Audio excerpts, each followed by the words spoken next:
El estudio vamos a tomarlo o iniciarlo en el libro de Gálatas, capítulo 1, versículos 15 y 16. Gálatas, capítulo 1, versículos 15 y 16 dice lo siguiente. Voy a leerlo y después vamos a desglosar estos versículos. Mas cuanto agradó a Dios, que me apartó desde el vientre de mi madre y me llamó por su gracia, revelar a su Hijo en mí, para que yo le predique entre los gentiles. No consulté enseguida con carne y sangre.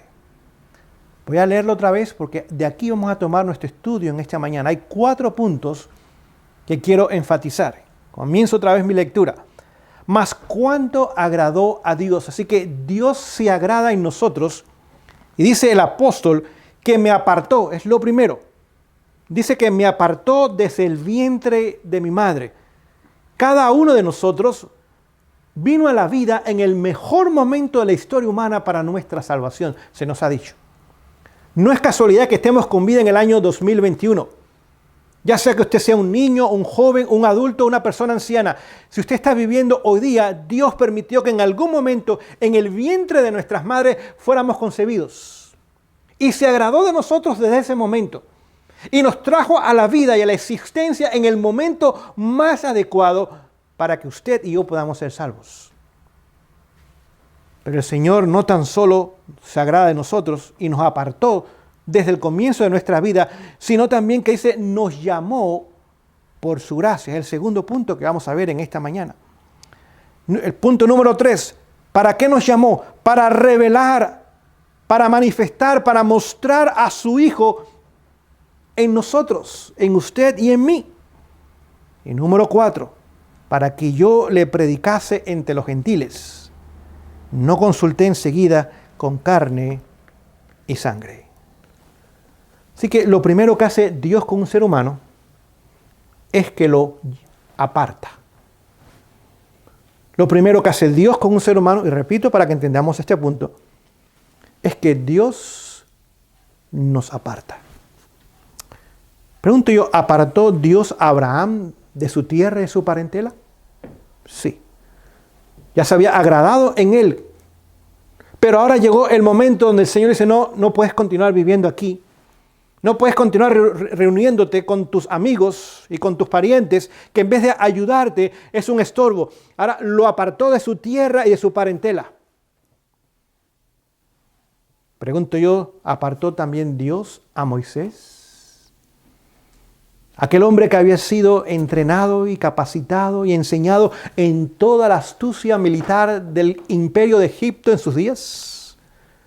Llegó el momento donde ahora Dios tuvo que apartarlo por 40 años y dedicarse su vida ahora en el campo allá a cuidar del ganado de su suegro. Lo tuvo que apartar también. Tuvo que apartar Dios también a José. José era un niño consentido por su padre. Dice que aunque su padre lo amaba, debido a que era un niño consentido, no podría formar su carácter. Y tuvo que ponerlo aparte de su familia en circunstancias muy adversas, como esclavo, como prisionero, para pulir, para preparar ese carácter. Y para que José llegase a ser lo que después fuese, un hombre de principios que Dios usó para salvar a su familia y que es un tipo del ministerio de la vida de Jesús. Pregunto yo, ¿tuvo que separar Dios a Elías? Y durante 3 años y medio llevarlo allá al campo, a Seric, a tomar agua de ese arroyo. Y después tuvo que llevarlo ahora con la viuda para que lo cuidase una mujer que ni era cristiana. Tuvo que apartarlo también. ¿Qué de Juan el Bautista? Juan el Bautista y su familia decidieron ahora vivir allá en lugares desolados. Dice, lejos de las influencias, usted lo puede leer en el libro El deseado de toda la gente. Hay un capítulo entero que habla de Juan el Bautista. Lejos de las influencias nefastas de las ciudades y de otras personas inconversas, aún de su propia familia, que no le hubiera ayudado a edificar un carácter para el cumplimiento de su misión, que era preparar el camino para la primera venida de Jesús. Pregunto, ¿no tuvo que separar a Pablo?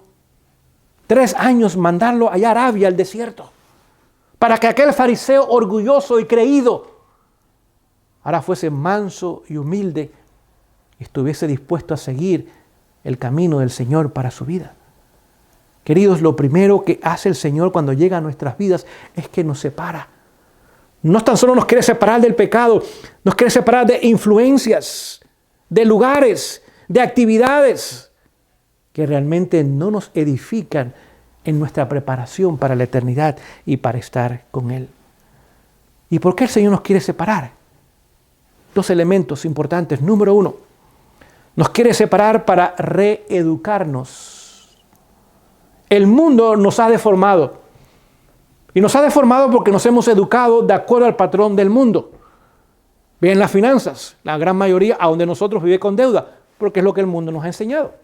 Viven dependiendo de otras instituciones o del gobierno, porque es lo que el mundo nos ha enseñado. Vive dependiendo de hospitales y de farmacias y de medicinas y de procedimientos médicos, porque es lo que el mundo nos ha enseñado. Vive dependiendo de abogados para solucionar sus problemas legales, porque es lo que el mundo nos ha enseñado. Y todo es depender del ser humano. El ser humano depende de otro ser humano. Pero el Señor nos quiere reeducar para que comencemos a depender de Él. Él todo lo sabe, Él todo lo puede. Él es omnipotente, Él es omnisapiente, omnisciente. Es omnipresente. Ha prometido estar con nosotros todos los días hasta el fin de la historia humana.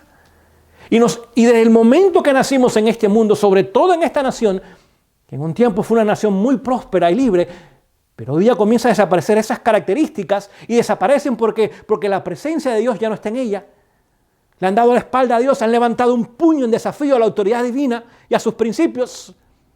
Y ahora Dios los está dejando ahora a su propia decisión. Y a medida que el Señor se retira de la nación, ahora en vez de bendición, lo que viene es lo que comenzamos a ver y a vivir hoy día en esta nación. Y el Señor nos quiere reeducar, no depender del ser humano, depender de Dios. No siempre vamos a tener la oportunidad de tener luces o de simplemente abrir una llave y que salga agua corriente, caliente y fría. No siempre vamos a tener estas comodidades, porque estas comodidades nos hacen sentir que este mundo es nuestro hogar. Este no es nuestro hogar. Aquí es simplemente un centro de preparación para nuestro hogar. Aquí es simplemente como una escuela en preparación para nuestra morada eterna, donde Jesús está. En segundo lugar, no tan solo nos quiere reeducar, sino nos quiere enseñar sus caminos, sus principios, sus enseñanzas. Nos quiere enseñar cómo vivir diferente, cómo pensar diferente, cómo comer diferente, cómo vestir diferente, cómo educar diferente, cómo trabajar diferente, cómo administrar el dinero diferente. Es un modelo completamente diferente. Pero no podemos permitir que el mundo ahora nos diga qué hacer. El Señor nos quiere tomar, nos quiere separar del mundo, nos quiere distanciar de esas influencias, nos quiere reeducar, pero al mismo tiempo ahora nos quiere enseñar sus caminos, y usted y yo en amor a Él, y porque también es de beneficio aún para nosotros y para otros que están a nuestro alrededor, puedan ver la diferencia que la presencia de Jesús hace en nuestras vidas. Ahora, ¿cómo es que nos educa Jesús? Vamos a continuar el estudio de esta mañana. Vamos al libro de Juan, el Evangelio de Juan, capítulo 17. Juan, capítulo 17, y voy a comenzar a leer en el versículo 14. Juan 17, 14 dice lo siguiente: yo les he dado tu palabra. Así que, ¿cómo nos va a educar el Señor? A través de su palabra. Este libro que está en mis manos, y espero que esté en sus manos, es el libro más importante que alguna vez se haya publicado en la historia humana. Este libro tiene la mente de Dios. Este libro es la palabra de Dios. Este libro tiene poder para transformar, para cambiar. Dice el apóstol Pablo escribiéndole a Timoteo que desde la niñez has conocido las sagradas escrituras. Es un libro santo y sagrado, las cuales te hacen sabio para la salvación por la fe en Cristo Jesús. Pero ahí no se detiene. Dice que es útil para enseñar. Esta es la herramienta primaria para enseñar, para redarguir, para corregir nos corrige. ¿Qué significa redarguir? Nos restaura y nos instruye en justicia, en santidad, en pureza, con el objetivo, con el fin, dice allí el apóstol, para que el hombre de Dios sea perfecto, completamente preparado para toda buena obra. Así que Jesús nos dice cómo nos va a educar. Yo les he dado tu palabra, y escuchen, y el mundo los aborrece. ¿Qué es lo que aborrece el mundo? No un cristiano de iglesia, no un cristiano de ritos y ceremonias y liturgia, no un cristiano de nombre, no un cristiano de credos. El mundo lo que aborrece es un cristiano que vive en armonía con la palabra de Dios. Y hoy día usted lo puede ver. Si usted sale a las calles y comienza a hablar abiertamente en contra del homosexualismo, su libertad pronto le va a ser quitada. Si usted comienza a hablar en contra del nuevo orden mundial, del globalismo que nos quieren imponer, pronto usted se va a dar cuenta que ya no hay libertad como antes. Es más, si usted pone esas cosas, pronto estas plataformas de las redes sociales les van a quitar sus documentos, sus videos, sus predicaciones y su información.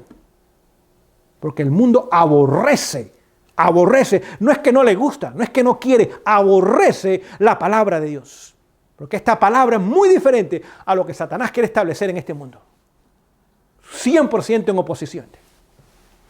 Yo les he dado tu palabra, pero el mundo los aborreció. Escuchen, porque no son del mundo, como tampoco yo soy del mundo. Así que Jesús nos separa por su palabra. El mundo nos aborrece porque tú no eres de los míos, tú no piensas como yo, tú no comes como yo, tú no vas a donde yo voy, tú no te vistes como yo, tú no escuchas lo que yo veo, o lo que yo escucho, o tú no miras lo que yo veo. Y como estamos en diferentes páginas, el mundo nos dice, no, fuera contigo, tú eres extremista, tú eres peligroso, tú eres fanático, tú eres todas estas cosas que la gente no quiere escuchar hoy día. Dice Jesús, yo tampoco soy del mundo. Estuve en el mundo, como usted y yo estamos en el mundo, pero no somos del mundo. El Señor nos quiere separar del mundo para unirnos a Él. ¿Y cómo lo hace? A través de las enseñanzas de su palabra. Continúa la lectura. No ruego que los quites del mundo, sino que los guardes del mal. Así que el Señor todavía no nos va a quitar este mundo. Va a llegar el momento, y yo creo que está muy cerca, queridos. Yo creo que posiblemente estamos viviendo en la última década del planeta Tierra. Creo con toda seguridad que usted y yo somos parte de la última generación del planeta Tierra. Lo que hemos visto en estos últimos 11 meses nos demuestra la cercanía y la inminencia del regreso de Jesús, que tomará lugar en nuestros días. Jesús dice, Señor, yo pido para que tú los guardes del mal. Así que en el mundo lo que hay es mal. Y Jesús lo dice, en el mundo tendréis aflicción. Pero no se preocupen, dice él, yo he vencido al mundo. Es un enemigo conquistado, pero tenemos que separarnos de ese enemigo conquistado en todo aspecto. Porque el Señor lo primero que hace con nosotros es apartarnos. Continúo la lectura. Verso 17. Santifícalos en tu verdad. Tu palabra es verdad. Así que la palabra nos reeduca, nos muestra el camino de Dios. Ese camino, ¿cuál es? Es la santidad. Y sin santidad nadie verá al Señor. Y a través de ella, ahora nos prepara para ganar en Él y a través de su justicia, que primero nos las imputa y después la imparte. Primero nos perdona, después nos santifica, para que podamos ahora nosotros gozar de una experiencia de santidad en Él. Por lo tanto, tenemos que darnos cuenta que vivimos en territorio del enemigo. Vea el mundo hoy día. ¿Cómo es el territorio del enemigo? ¿Qué pasa con el territorio del enemigo? Está en caos. Está colapsando. El mundo entero está colapsando. Las instituciones mundiales están colapsando. Estamos viviendo un camino que pronto nos va a llevar a una ruina completa, nacional e internacionalmente. Antes podíamos venir a Estados Unidos para vivir mejor. Pronto la situación va a ser exactamente lo opuesto. Y nos tocará vivir y experimentarla en carne propia. Por lo tanto, como vivimos en un territorio enemigo, tenemos que ser muy cuidadosos de cada paso que damos. Si usted y yo estuviéramos en un campo de batalla, no caminaríamos así como que nada está pasando, porque las balas están volando sobre nosotros. Estaríamos nosotros con mucho cuidado. Es más, aún donde ponemos el pie no sea que hay una mina, y si pisamos una mina sería nuestro último paso. Hoy día tenemos que con mucho cuidado decidir y vivir en armonía con la palabra de Dios. Ya pasó el tiempo de jugar a la iglesita. Ya pasó el tiempo de decir, bueno, vamos a estudiar, vamos a ver las cosas, vamos a analizarlas. Hoy día tenemos que ya estar decidiendo a quién vamos a servir y de qué lado vamos a estar. La mayoría simplemente habla la verdad, pero no está viviendo la verdad. Y si esa verdad no me impacta y no me cambia y no me transforma y no me pone en mi vida en forma completa y total, en armonía con la palabra de Dios, lamentablemente el Señor tendrá que buscar a otros que tomen mi lugar. Espero que eso nunca sea la realidad en mi vida, ni tampoco en su vida. ¿Qué más comparto con ustedes en esta mañana para que entendamos este primer paso de apartarnos? Vamos a leer en el libro del apóstol Santiago. Ustedes conocen este pasaje. Podríamos recitarlo aún de memoria, pero mejor leerlo de la palabra de Dios. Santiago 4:4 dice lo siguiente: adúlteros y adúlteras. Note, él no le está hablando al mundo. Santiago le estaba hablando al pueblo de Dios, y hoy día lo hace también. Adúltero es el que está en una relación ilícita con otra persona que no le corresponde. Vamos a ver qué adulterio está hablando aquí el apóstol. Santiago dice: adúlteros y adúlteras, ¿no sabéis que la amistad del mundo es enemistad contra Dios? Por eso que el Señor nos quiere apartar. Él no quiere que seamos sus enemigos. Vamos a leer pronto. Él nos llama amigos, nos llama hijos, nos llama coherederos a la salvación en Cristo Jesús. Pero en el mundo somos enemigos de Dios. Pero Él no quiere esa enemistad. Él quiere que usted y yo formemos parte de su familia. Nos quiere adoptar en la familia de Él y hacernos herederos de las glorias eternas. Pero el apóstol Santiago dice: si estás en el mundo, eres enemigo de Dios. No es que estás tibio. No es que estás inseguro. Eres enemigo de Dios. Si vives como el mundo vive, de acuerdo a la palabra, eres enemigo de Dios. Cualquiera, pues, que quisiera ser amigo del mundo, que quiera adaptarse al mundo, que quiera los aplausos del mundo, los reconocimientos del mundo, los premios, dice la palabra, se constituye en enemigo de Dios. Por eso lo primero que hace el Señor es apartarnos. Lo hizo con el apóstol Pablo. Él sabía que iba a ser un tiempo difícil para este hombre, porque llegaría un momento que sería un fariseo, que perseguiría a su pueblo y causaría la muerte aún de muchos cristianos y la destrucción de sus propiedades.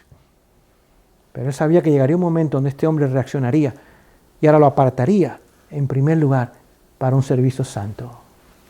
Hoy el Señor nos llama a apartarnos a nosotros también para ese servicio. ¿Qué más puedo leerles en esta mañana? Filipenses capítulo 2, palabras también muy conocidas, pero merecen ser leídas en esta mañana. Filipenses capítulo 2, voy a leerles versículos 15 y 16, dice lo siguiente: para que seáis irreprensibles y sencillos, hijos de Dios, no enemigos de Dios, hijos de Dios, pero irreprensibles y sencillos, sin mancha, en medio de una generación torcida y perversa,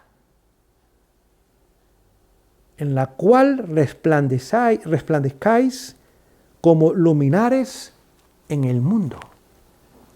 Así que el Señor quiere que seamos irreprensibles, sencillos, en medio de un mundo, de una sociedad, de una nación perversa, malvada, que no tiene interés en las cosas espirituales, que está yendo en oposición a los principios y a las enseñanzas del mundo. Nos quiere hacer sus hijos y nos quiere hacer luz. Mientras más densa es la oscuridad y las tinieblas, más resplandece y se ve la luz aún en la distancia. Escuche el siguiente versículo: reteniendo la palabra de vida. ¿Recuerda que hablamos de la Biblia y su uso para reeducarnos y enseñarnos los caminos de Dios? Reteniendo no es dejándola, no es claudicando, no es entregando los principios, no es pisoteando los principios e ignorando lo que el Señor dice, reteniendo la palabra de vida para que en el día de Cristo yo pueda gloriarme de que no he corrido en vano, ni en vano he trabajado. Así que cuando el Señor aparezca en gloria y majestad, ese día podamos darle la bienvenida, no correr a una cueva o pedir a la roca que caigan sobre nosotros, dice el apóstol, para que yo ese día, todo mi trabajo no haya sido en vano, al contrario, ese día yo pueda regocijarme y pueda escuchar las palabras de bien, bien, siervo fiel. Sobre poco fuiste fiel, sobre mucho te pondré, entra en los bienes de tu Señor. Yo puedo decir, aquí nuestro Dios, a quien hemos esperado, y Él nos salvará. Nos gozaremos y nos alegraremos en su salvación.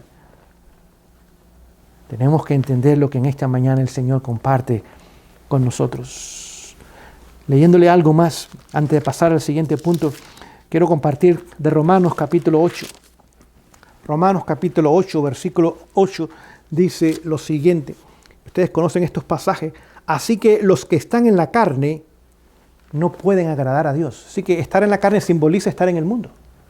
Si yo vivo en el mundo y vivo como el mundo y me identifico con el mundo y me asocio con el mundo, no para ganarle, sino para unirme a él, estoy en la carne.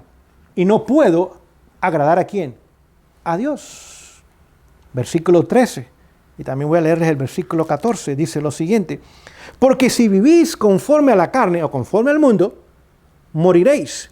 Mas si por el Espíritu hacéis morir las obras de la carne o del mundo, viviréis.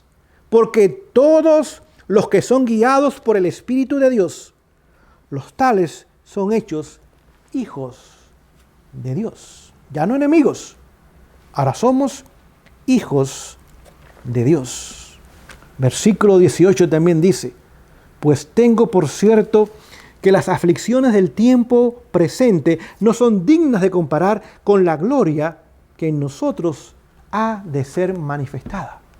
Así que hoy día, si somos fieles al Señor, por su gracia, si la obra del Espíritu Santo en la lluvia temprana se está haciendo en nuestras vidas, cambiando, transformando nuestras vidas, poniéndonos en armonía con el plan de Dios, todas sus enseñanzas, toda su palabra, van a venir tiempos difíciles.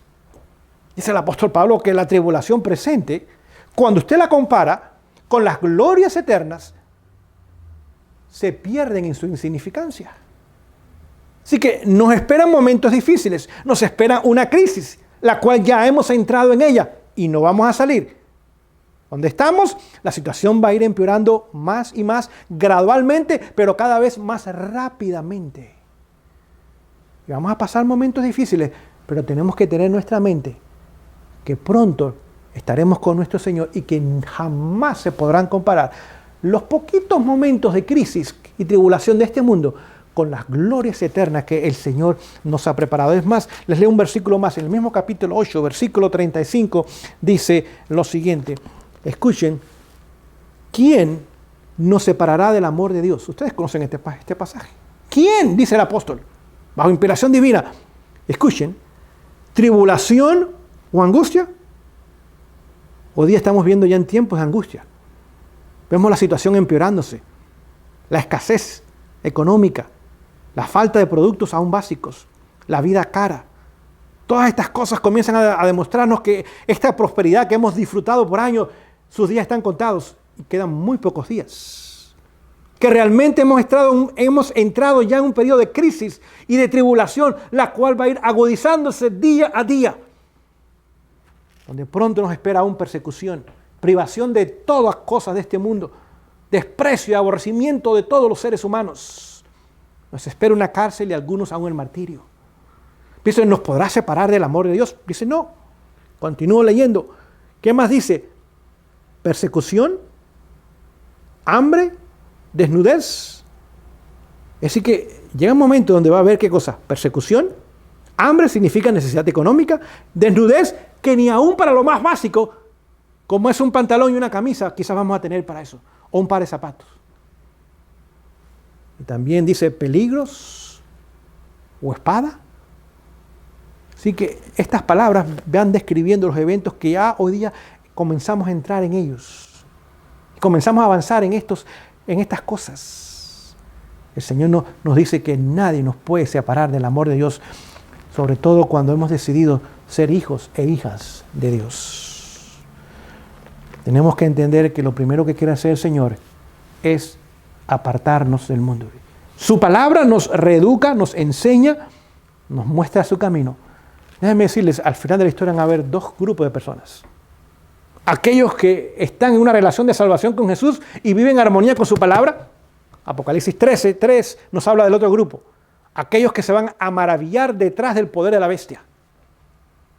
Así que la palabra nos separa del mundo, mientras que el mundo que rechaza la palabra ahora se une con la bestia y su poder. Tenemos que entender que si no estamos en la palabra, nos vamos a maravillar detrás de ese poder falso, religioso, apóstata, en vez de seguir fieles y genuinos al Señor.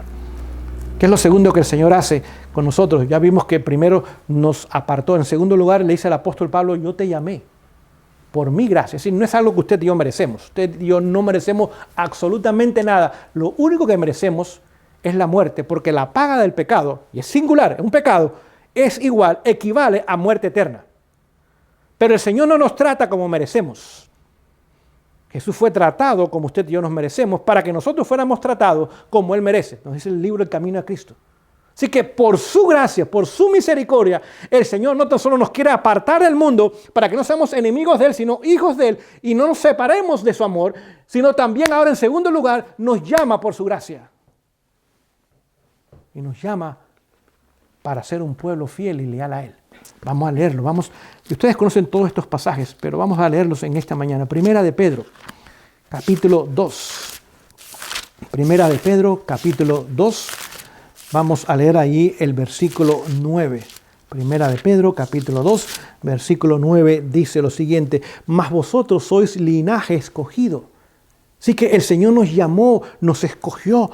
Dice, soy linaje escogido, real sacerdocio, nación santa, pueblo adquirido, para que anunciéis las virtudes de aquel que nos llamó de las tinieblas del mundo, de las tradiciones, del error, de la superstición, de los conceptos satánicos, y ahora nos trajo a su luz admirable. Así que el Señor nos llamó para que saliéramos del atraso y nos quiere llevar al progreso, de lo negativo a lo positivo, de la oscuridad a la luz, del mal al bien, de lo amargo a lo dulce, para que podamos ahora gozarnos en esa luz admirable que Él nos da y nos presenta. Escuchen versículo 10. Vosotros que en tiempos pasados no erais pueblo, mas ahora sois el pueblo de Dios, que no habías alcanzado misericordia, pero ahora habéis alcanzado misericordia. ¿Cómo el Señor hizo algo maravilloso con su vida y mi vida? Nos tomó quizás de las peores circunstancias, llenos de errores, deformados por el pecado, caracteres terribles, malas costumbres, malos hábitos, malas mañas, de una cultura perversa, mala, degradada, depravada, malvada. Quizás nos trajo de un divorcio, quizás nos trajo de vicios, quién sabe cuántas cosas tomaban lugar en nuestras vidas, pero el Señor nos rescató por su misericordia y nos levantó y nos trajo de las tinieblas a su luz admirable y nos ha hecho su pueblo por su misericordia. Es más, quiero leerles algo en el libro de Deuteronomio, quinto libro de sus Biblias. El Señor hizo exactamente lo mismo por el pueblo de Él de antaño y quiere hacer exactamente lo mismo con el pueblo de Él hoy día. Capítulo 7 de Deuteronomio, versículo 6. Escuchen estas palabras. Porque tú eres pueblo santo a Jehová tu Dios. Jehová tu Dios te ha escogido, te ha llamado para hacerle un pueblo especial, más que todos los pueblos que están sobre la faz de la tierra. Y déjenme decirles hoy día, el Señor está haciendo los últimos llamados de la historia. Hoy día, que vivimos en esta generación final de la historia, el Señor está haciendo los últimos llamados de la historia. ¿Saben ustedes que la gran mayoría que está respondiendo y va a responder no forma parte de nuestro pueblo hoy día? Está afuera. Con esta crisis que ha venido, política, social, económica, de salud, todo ha venido junto, de una sola vez, en poco tiempo, aquellas voces que tienen el valor de levantarse en oposición a los que están tomando lugar, tendrán el valor también de aceptar la verdad en forma completa cuando les sea presentada. Aquellos que han estado dispuestos, como muchos de nuestros vecinos hoy día, salieron de California, y salieron de Seattle, y salieron de Portland, y salieron de estas grandes ciudades, vendieron sus casas por mucho dinero allí, porque estas casas valían esa cantidad de dinero y ahora han podido comprar lugares aquí. Dejaron las comodidades de sus ciudades para venir a vivir al campo. Dios está haciendo las últimas llamadas. Esta gente no entiende el mensaje completo. Pero si están dispuestos a seguir la luz que Dios les ha dado, aunque sea pequeña, no como nosotros, que hemos rechazado mucha luz por muchos años, el Señor ahora tomará a estos que han estado dispuestos a seguir la pequeña luz que tienen y ponerla en práctica en sus vidas, renunciando a comodidades, a lujos, a salarios altos, aún su familia lejos de ellos. No importa, conozco personas aquí que han venido ya con personas de tercera edad y sus hijos en otros lugares y sus nietos en otros lugares. No, eso no es importante. Sentimos que tenemos que estar en este lugar. No hay excusas. No olviden, las excusas son mentiras. Capítulo 20 de Apocalipsis, de Éxodo, en el versículo 16 dice que el mentir es pecado. Es el 9º mandamiento. Y esta gente están dispuestos.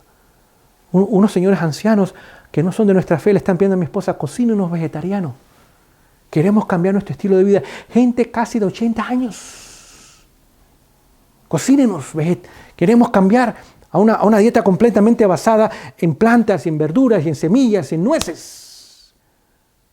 Una señora aquí cerca que un tiempo fue adventista y regresó a California, ya vivió y ahora ha venido con su esposo. Los hijos se quedaron en California y dice, no, pero no podemos seguir viviendo allá, tenemos que vivir aquí. 3 hijos. Más importante la lealtad a Dios que aún a la familia. Hay que poner a Dios en primer lugar en nuestras vidas.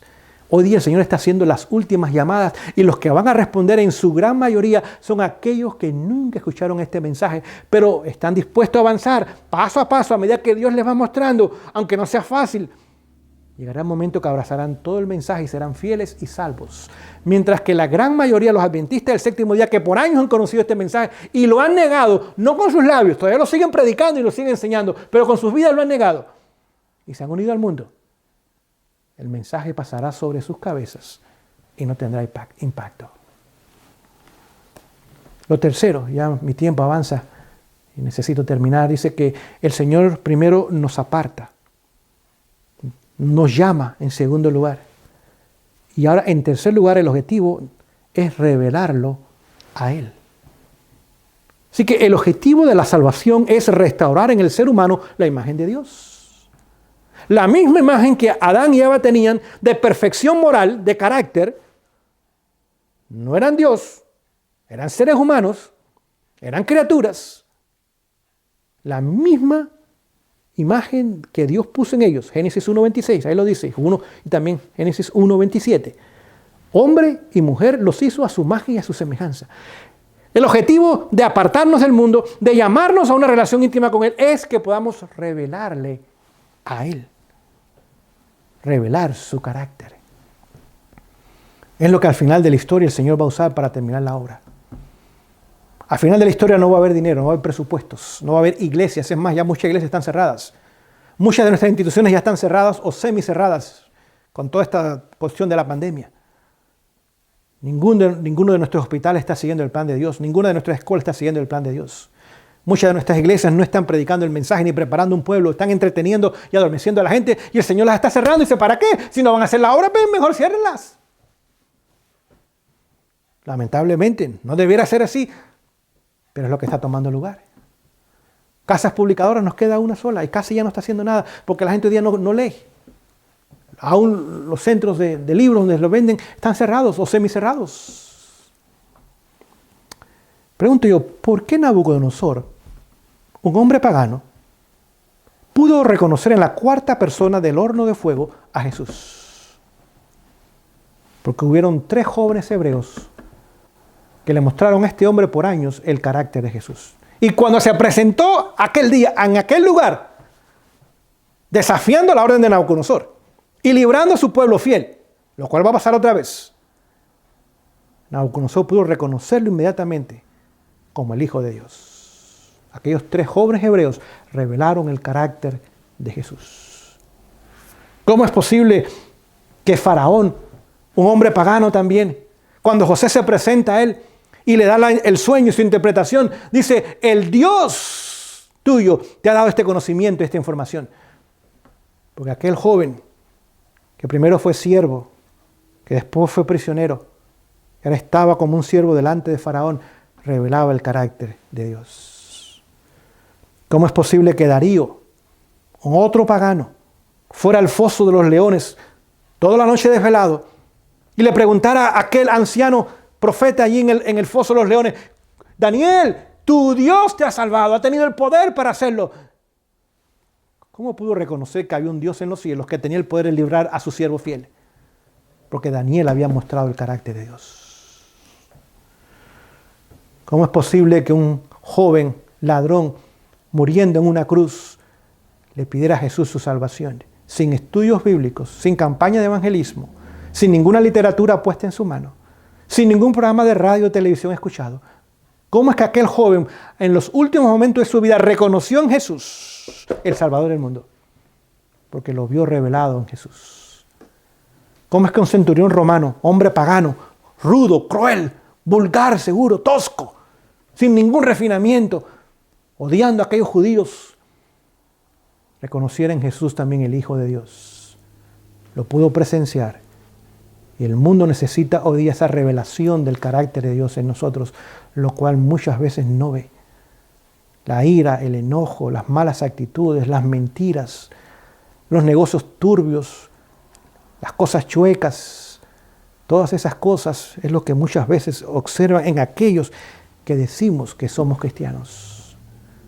¿Cómo es que Festo y después también Agripa, hombres romanos despiadados, inmorales, sin ningún temor de Dios, cuando aquel hombre pequeño, Pablo significa pequeño, posiblemente su estatura era pequeña, se parara delante de ellos, aquellos hombres tuvieron que decir, no, este hombre no hay culpa en él. Estaban buscando dinero. Si no es por el dinero que queremos, lo hubiéramos dejado en libertad. Es más, no pudieron refutar ni una de sus palabras. ¿Saben por qué? No era la teoría. No podían negar la eficacia del mensaje de salvación. En la vida de Pablo revelaba el carácter de Dios. Déjenme leerles un par de citas de la inspiración, lo cual dice lo siguiente. Voy a leerles 2 citas y creo que estas citas de por sí solas se explican.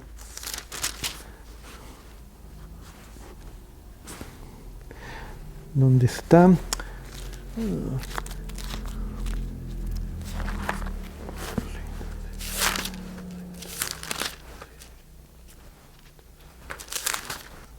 Ok, aquí está. Escuchen.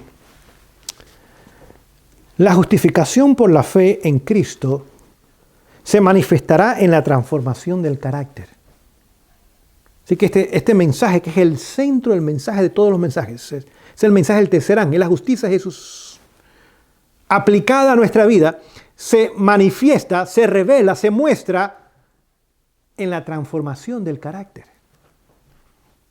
Mi lengua tiene que hablar diferente, mis pensamientos tienen que ser diferentes, mis actitudes tienen que ser diferentes. Todo en mi vida tiene que demostrar la belleza del carácter de Jesús. Continúa la cita diciendo, esta es para el mundo la señal de la verdad de las doctrinas que profesamos. ¿Qué es lo que es para el mundo? No es la teoría, no son las grandes instituciones, que ya hoy día ya no están abiertas. Por muchos años nuestro énfasis como iglesia, ¿cuál fue? Instituciones, instituciones, instituciones. Más grandes, más grandes, más grandes, más grandes, más bonitas, más atractivas. Gastando millones y billones de dólares en instituciones. Hoy día no tienen uso. Pero lo que convierte al mundo, lo que convence al mundo, Es este mensaje de la justicia de Jesús implementada en nuestras vidas que transforma nuestros caracteres. Dice que es lo que les hace ver que lo que profesamos no es teoría, no es palabra, es verdad. La evidencia diaria de que somos una iglesia viviente se ve en el hecho de que practicamos la palabra. Un testimonio viviente se manifiesta al mundo en una acción cristiana consecuente. Así que tenemos que vivir a la armonía de la luz que nos ha dado el Señor. Ese testimonio declara a un mundo apóstata que hay un pueblo que cree que nuestra seguridad reside en aferrarnos a la Biblia. La importancia de ese carácter, revelar a su Hijo en mí, en su vida. Otra cita, esta cita es tomada de la Carta 83, año 1896. Si usted tiene la Biblia de estudio, está en la página 218. Escuche esta cita. El traslado de la tierra al cielo no cambiará los caracteres de los hombres. Así que cuando Jesús venga, no hay cambio de carácter. En el viaje al cielo, 7 días, no hay cambio de carácter. Los santos en el cielo primero habrán sido santos en la tierra. Así que la santidad es un requisito para ver a Dios y estar en su presencia. Y termina la cita diciendo, si fuéramos defectuosos de carácter, no podríamos pasar por las puertas que la misericordia ha abierto para el obediente. Pues la justicia está a la entrada y exige santidad y pureza en todos los que quieren ver a Dios. ¿Notamos aquí la mezcla de misericordia y justicia? Así que la misericordia que hace nos abre las puertas de la eternidad. Bienvenidos a casa. Pero la justicia, aquí está la puerta también, exige santidad de nosotros. Y esa obra la hace Dios en nuestras vidas, pero tenemos que someter nuestra voluntad a Él y cooperar con su plan. Quiero compartir otra cita con ustedes.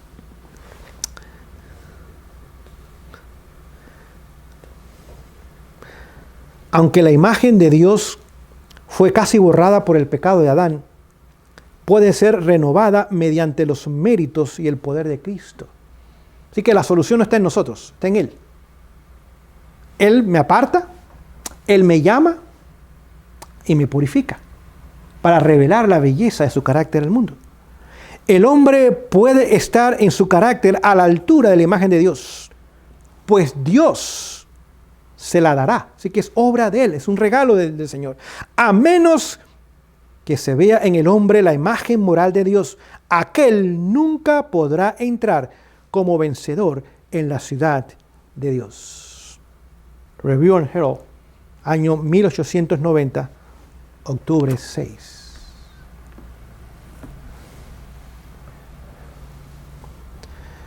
En esta mañana, para concluir, es más, antes de concluir, les voy a leer otra cita más. Podamos ver la importancia de lo que el apóstol aquí escribió a los hermanos en Corintios.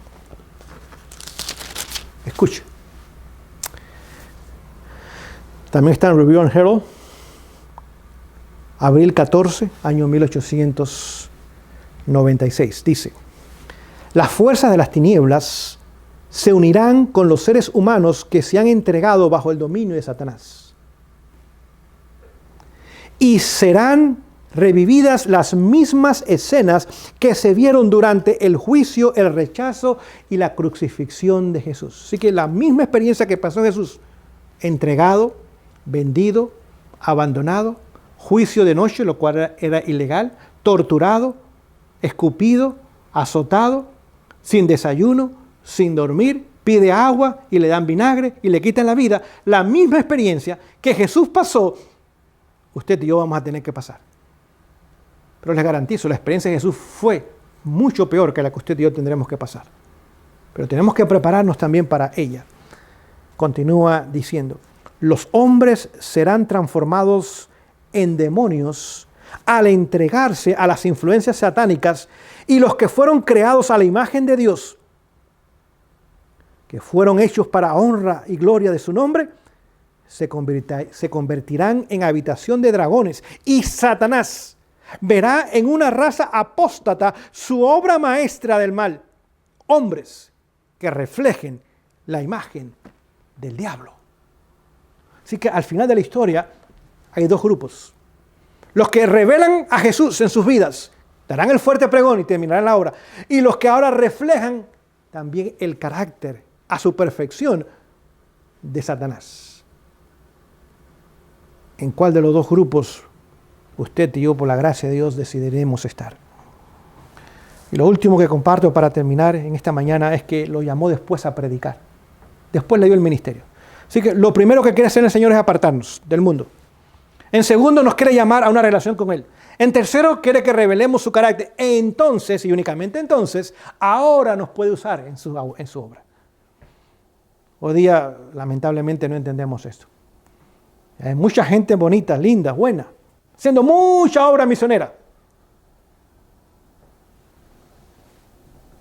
Pero el Señor no los ha apartado, ni los ha llamado, ni hay evidencias de alguna obra de transformación. No es que todavía la tengamos, pero que el Señor ha avanzado en esa obra.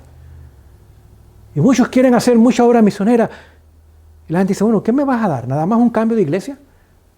De domingo al sábado, los muertos que están muertos y que no hay infierno. Eso es todo lo que tú me vas a dar, porque yo no veo que tú seas mejor que yo. Como hablas, como vistes, como comes, como tratas a otros, como haces negocios, eres igual que yo, tienes las mismas enfermedades, tienes las mismas deudas que yo, vives en el mismo lugar que yo. ¿Cuál es el chiste? Nada más que yo vaya a tu iglesia, que me haga miembro de tu iglesia, ninguna iglesia nos puede salvar. ¿Será por eso que muchas veces la gente más difícil de alcanzar son nuestra propia familia? ¿O nuestros compañeros de trabajo que nos conocen por años? ¿O nuestros vecinos? Porque no ven nada en nosotros que los motive a buscar una experiencia que no tienen. Tenemos lo mismo que ellos tienen. Nada más que vamos a diferente iglesia. Queridos, al final, como dije, no va a haber instituciones. No va a haber presupuesto. Presupuesto cero. No se puede comprar ni vender. El mundo entero estará en contra del pueblo de Dios. Pero no podrá negar